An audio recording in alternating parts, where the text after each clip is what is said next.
શું હાઈ બીપીની બીમારી મટી શકે? પહેલાં આ સાંભળી લઈએ. મને 1 વર્ષથી હાઈ બીપીની પ્રોબ્લેમ હતો.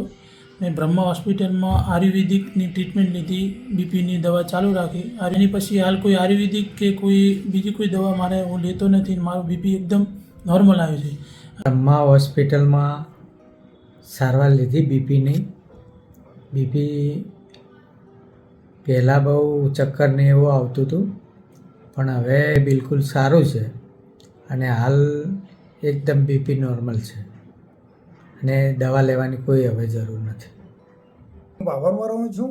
મારે બીપીની તકલીફ થયા પછી મેં પાટણ અને મહેસાણાની દવા ઘણી લીધી, પરંતુ બિલકુલ ફરક પડતો નહોતો. પછી મેં બ્રહ્મામાં સાહેબ પાસે દવા લીધી. ત્યાર પછી મેં 2 મહિનાનો કોર્સ કર્યો.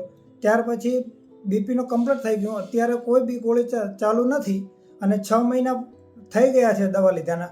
હજી બિલકુલ જ્યારે પણ મપાવું ત્યારે બીપી નોર્મલ જ આવે છે. સાહેબનું બહુ સારું રિઝલ્ટ છે. હાઈ બીપીની બીમારી મટી શકે જો તમારી તૈયારી હોય તો. હાઈ બીપી એ લાઈફસ્ટાઈલથી થતી બીમારી છે મોટા ભાગે, એટલે યોગ્ય માર્ગદર્શન મળે તો મટી શકે.